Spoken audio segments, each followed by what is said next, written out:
कल हमने पूर्ववक्ता के माध्यम से जाना कि क्रोध का अभाव ही उत्तम क्षमा है। और अब दूसरी कसाई कौन सी है? मान का अभाव ही उत्तम मार्दव है। आज हम जानेंगे मार्दव धर्म के बारे में। मृदुर भावा मार्दवम मृदुता, कोमलता का नाम ही मार्दव है। मान कसाय के कारण आत्म स्वभाव में विद्यमान कोमलता का अभाव हो जाता है, उसमें एक आकर्षण उत्पन्न हो जाती है। मान कसाय के कारण मानव जीव अपने को बड़ा और दूसरे को छोटा मानने लगता है, उसमें समुचित विनय का भी अभाव हो जाता है।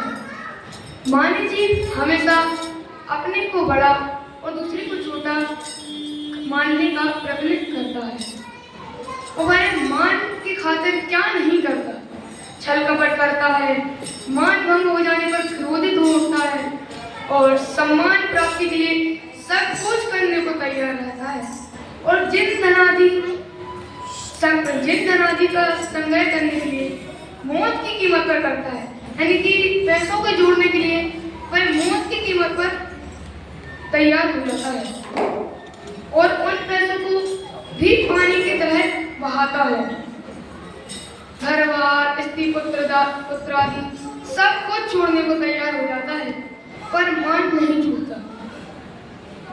अच्छे महात्मा तथा कथित आसन की ऊंचाई के लिए झगड़ते देखा जा सकता है, ना नमस्कार न करने पर उखड़ते देखा जा सकता है। यह सब विचित्र महिमा मान कसाई की है। विरोधियों की एक आदत होती है कि विद्यमान गुणों की चर्चा तक नहीं करना और अविद्यमान अवगुणों की बढ़ा चढ़ाकर चर्चा करना। उसके अनुकूल की भी एक आदत होती है, वे भी एक कमजोरी के शिकार होते हैं। वे विद्यमान गुणों की चर्चा तक नहीं करते, बल्कि अल्प गुणों को बढ़ा चढ़ाकर बखान करते हैं। आइए हम जानते हैं, डॉक्टर हुकुमचंद जी भारत ने पश्चाताप नामक पुस्तक में कहा है कि राजा की नारी रानी है तो महाराजा की नारी महारानी है। नट की नारी नटी कहे, मिश्रा की नारी मिश्रायन है। दर्जी की नारी दर्जन है तो सेठ की नारी सेठानी है। ठाकुर की नारी ठकुरायन है, मैतर की नारी मित्रानी है। इन पंक्तियों के माध्यम से हम देख सकते हैं कि कोई व्यक्ति डॉक्टर है, उसकी पत्नी 10वीं 12वीं कोई भी डिग्री प्राप्त ना हो, फिर भी उन्हें डॉक्टर नहीं कहते हैं। और कोई व्यक्ति मास्टर है, उसकी पत्नी भले ही चाहे अंगूठा छाप क्यों ना हो, फिर भी उन्हें मास्टर नहीं कहते हैं। इससे उनका रुतबा बढ़ जाता है कि लोग मुझसे मास्टर नहीं कहते हैं, लोग मुझसे डॉक्टर नहीं कहते हैं। दोनों ही वृत्तियां खोटी हैं, क्योंकि वे क्रमशः क्रोध और मान के अनुकूल हैं। मानव जीव का प्रवृत्ति का चित्रण पंडित तोरलमल जी ने इस प्रकार किया है। जब इस जीव को मान कसाई उत्पन्न होती है, तब वह अपने स्वयं को ऊंचा व दूसरे को नीचा दिखाने का इच्छा करता है और उसके अनेक उपाय सोचता है कि अन्य की निंदा करता है, अपनी प्रशंसा करता है और वह औरों की महिमा मिटाता है और अपनी महिमा करता है। और जो महाकष्ट से धनादि का संग्रह किया, उसे भी व्यवहारिक कार्यों में खर्च करता है तथा जिसके पास पैसे नहीं होते वह कर्ज लेकर भी उन्हें खर्च करता है। मरने के बाद हमारा यश व्यवहार रहेगा, यह ऐसा विचार कर, ऐसा सोचकर अपना मरण करके भी अपनी महिमा बढ़ाता है। इसके लिए हम एक उदाहरण देख सकते हैं। जैसे आज के समय में शादी विवाह होते हैं, उसमें समाज में अपना मान बढ़ाने के लिए बहुत ही दिखावा करते हैं। अनेक प्रकार से अनाप शनाप रुपया पैसा इकट्ठा करके, और जिसके पास पैसा नहीं होता वह कर्ज लेकर, लोन लेकर लाखों करोड़ रुपए खर्च करते हैं। उसमें कितनी ही हिंसा होती है और जिसने कर्ज लिया होता है वह पूरी जिंदगी भर EMI के माध्यम पर चुकाता रहता है। हम अभी की घटना देख सकते हैं, भारत के सबसे बड़े उद्योगपति का पुत्र का भी विवाह हुआ था, जिसमें उन्होंने लाखों करोड़ रुपए विवाह उत्सव में ऐसे खर्च किए और उसमें मांसाहारी पदार्थों का भी उपयोग किया, जिससे बहुत अधिक हिंसा हुई। मात्र दिखावे के लिए किया गया। यह एक तरह से देखा जाए तो इसकी कोई जरूरत नहीं थी, फिर भी यह खर्च पूरा दिखाने के लिए किया गया।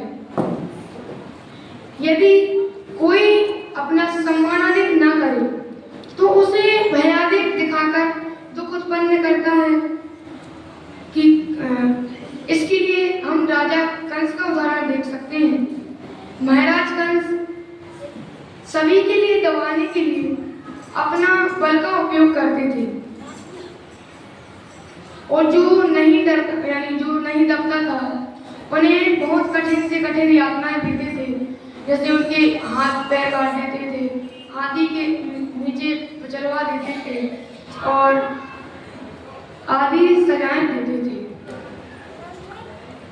मान होने पर अपने से कोई बड़े हों उनका भी सम्मान नहीं करता, कुछ विचार नहीं रहता, अन्य नीचा और स्वयं ऊंचा नहीं दिखाई ना दे तो अपने अंतरंग में बहुत आप तुच्छ होते हैं और अपने अंगों का घात करने लगते हैं, अपने हाथ पैर काटने लगते हैं और कोई तो विषादी पीकर मर ही जाता है। यह अवस्था मान होने पर होती है। जैसे लौकिक में हम देखते हैं कि दो धनवान व्यक्तियों का आपस में झगड़ा हो जाए तो उनमें किसी एक व्यक्ति की बेइज्जती हो जाए तो वह व्यक्ति बौखला जाता है, वह कहता है मेरी बेइज्जती हो गई, अर्थात समाज में मेरा कोई सम्मान मान नहीं रहा, अब इस जीवन का क्या सवाल, इससे अच्छा तो मुझे मर ही जाना चाहिए। और कोई तो प्राण त्याग ही देता है। मान में कसायों में मान का दूसरा नंबर है। कौन सा नंबर है? क्रोध का पहला है। 10 धर्मों में उत्तम क्षमा के बाद उत्तम मार्दव आता है। इसका भी एक कारण है। यद्यपि क्रोध और मान दोनों ही द्वेषरूप होते हैं तथा इनका प्रकृति में भेद है। जब कोई हमें गाली देता है तो क्रोध आता है और जब कोई हमारी प्रशंसा करता है तो मान होता है। यह दोनों ही स्थितियां मान कसायों की ही हैं। जिस प्रकार जिनका शारीरिक स्वास्थ्य कमजोर होता है उन्हें ठंडी और गर्म दोनों हवाएं परेशान करती हैं।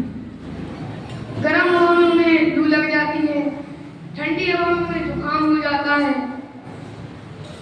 और जिनका आत्मिक स्वास्थ्य कमजोर होता है उन्हें निंदा और प्रशंसा दोनों ही, जैसे निंदा की गर्म हवा लगने से उन्हें क्रोध की लू लग जाती है और प्रशंसा की ठंडी हवा लगने से उन्हें मान का जुकाम हो जाता है।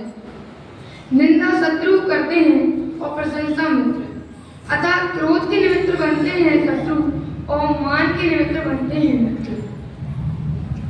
ऐसे लोग दुनिया में भले ही कम मिले जो गुणों को अवगुण रूप में प्रस्तुत करें, पर ऐसे चापलूस पक्का मिलेंगे जो छोटे से गुण को बड़ा चढ़ाकर कहते हैं, जैसे लखपति को करोड़पति कहना, 1000 को लाख कहना आदि। एक बात यह भी है कि निंदा करने वाले प्रायः पीठ पीछे निंदा करते हैं, मुंह के सामने निंदा करने वाले जाती है। वे लोग बड़े भाग्यशाली होते हैं जिनकी प्रशंसा लोग पीठ पीछे करते हैं। अतः प्रशंसा निंदा से अधिक खतरनाक है। क्या है? प्रतिकूलता में क्रोध और अनुकूलता में मान आता है। असफलता क्रोध और सफलता मान की जननी है। यही कारण है कि सफल व्यक्ति क्रोधी होता है और असफल व्यक्ति मानी। सफल मानी। जब कोई व्यक्ति किसी काम में असफल हो जाता है तो वह उन स्थिति पर क्रोधित हो उठता है जिन्हें वह असफलता का कारण समझाता है और सफल होने पर सफलता का श्रेय स्वयं लेकर अभिमान करने लगता है। यद्यपि मान की भी क्रोध के समान खतरनाक प्रकार है, पर लोग उसे न जाने क्यों प्रेम करते हैं। मान पत्र सबके घर पर टंगे मिल जाएंगे, किसी के घर पर क्रोध पत्र नहीं मिलेगा। क्रोध पत्र कोई किसी को देता नहीं है और लेता भी नहीं है, और घर में लगाने की बात तो बहुत जरूरी है। पर मान पत्र तो लोग बड़ी शान से लेते हैं और घर में लगाते हैं। बहुत लोग तो उन्हें उस मान पत्र को ज्ञान पत्र भी समझते हैं, जबकि उस पर साफ साफ लिखा रहता है कि मान पत्र। इतने से भी वह संतुष्ट नहीं होते तो वह उसे न्यूज़पेपर पर पूरा का पूरा छपाते हैं, क्यों ना उसका विज्ञापन चार्ज देना पड़े। मान एक मीठा जहर है। क्या बोला? जो मिलने पर अच्छा लगता है पर है बहुत दुखदायक। दुखदायक क्या दुखरूप ही है तो आखिर कसाई। यद्यपि मान भी क्रोध के समान ही आत्मा का हित करने वाला विकार है, तथा क्रोध में वाह में क्रोध के समान सर्वनाशक तो नहीं है। जिस पर हमें क्रोध आता है हम उसे नष्ट कर देना चाहते हैं, उसकी महिमा मिटा देना चाहते हैं और उसे पूर्णतः बर्बाद कर देना चाहते हैं। पर जिसके लक्ष्य से मान होता है उसे नष्ट नहीं करना चाहते, बल्कि उसे कायम रखना चाहते हैं, पर अपने से कुछ नीचे तौर पर, छोटे रूप में। क्रोधी क्रोध के निमित्त को मिटाना चाहता है, पर मानी मान के निमित्त को बढ़ाना चाहता है।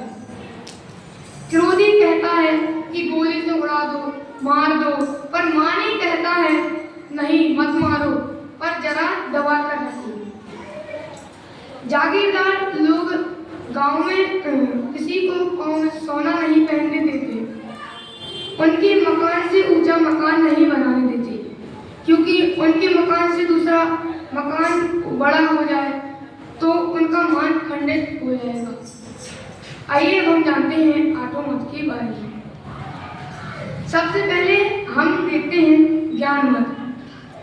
कोई व्यक्ति बहुत ज्ञानवान है, अतः बहुत सी डिग्रियां प्राप्त कर लेता है तो वह बहुत अधिक अभिमान करने लगता है। ऐसा कोई पढ़ाई नहीं बची जो मैंने नहीं करी, जो मैंने नहीं करी। अतः इस प्रकार का अभिमान करना ही ज्ञान मत है। अब हम जानते हैं प्रभुता मत। अपने बड़प्पन और आज्ञा का गर्व करना। वह ऐसा कहता है कि सब मेरी बात माने, ऐसा मानना ही प्रभुता मत है। जैसे जज नेता हो गए।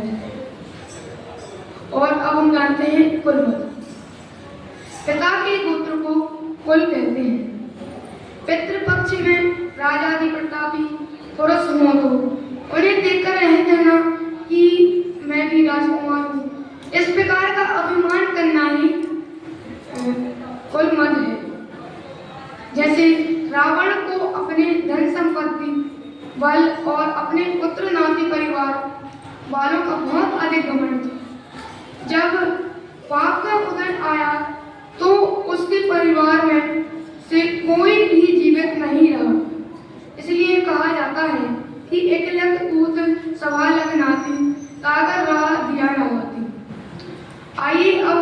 जानते हैं एक कहानी के माध्यम से। सिकंदर एक रूस का राजा था। वह बहुत ताकतवर राजा था। वह पूरी दुनिया पर राज करना चाहता था और उसने अपने आसपास के क्षेत्र जैसे ताजिकिस्तान, ईरान, अफगानिस्तान, इन देशों पर तो राज कर लिया था। उस समय भारत बहुत अमीर देश था। उसे सोने की चिड़िया भी कहते थे। तो सिकंदर भारत देश पर राज्य करने आया तो वहां से उसे नगर दिगंबर साधु मिले। तो उसने उनसे कहा कि मेरे आगे मस्तक झुकाओ। तो मुनिराज उन्होंने कहा कि मैं वितरागी देव के अलावा किसी के आगे मस्तक नहीं झुकाता। तो सिकंदर ने तलवार दिखाकर उन्हें कहा कि अगर तुम मुझे सिर नहीं झुकाओगे तो मैं तुम्हारा सिर काट दूंगा। तो मुनिराज ने कहा कि काटो, मैं भी करते हुए देखूंगा। तो वह थोड़ा घबरा गया। मुनिराज बोले कि तुम मेरे इस शरीर को ही काट सकते हो, लेकिन मैं तो आत्मा हूँ, अरूपी, अजर, अमर हूँ। फिर उसके बाद सिकंदर प्रायश्चित मांगकर भारत छोड़कर चला गया और उसकी कुछ सालों बाद उसकी तबीयत अचानक खराब हो गई। विश्व भर के वेद इसका इलाज करने आए, परंतु वेद ने कहा कि आपका बचना असंभव है। युगल जी ने लिखा है कि सम्राट महाबल सेना ने इस पल को टाल सकेगा क्या? तो सिकंदर का अब आपका बचना असंभव है। तो सिकंदर उसने कहता है कि आप मुझे कुछ समय की जिंदगी दे दो जिससे मैं अपनी माँ से मिल सकूं। उसके बदले मेरी सारी धन संपत्ति, दौलत सब लेना। परंतु वेद कुछ नहीं कर सकते थे।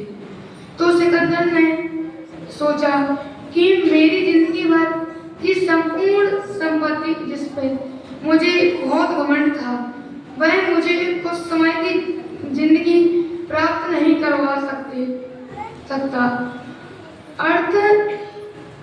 जब मेरी अर्थी ले जाई जाएगी तो मेरे लोगों को पता चले कि कोई भी कुछ इस जग से नहीं ले जा सकता। इसलिए उसने कहा कि जब मेरी अर्थी ले जा जाएगी तो मेरे हाथ खुले होने चाहिए। और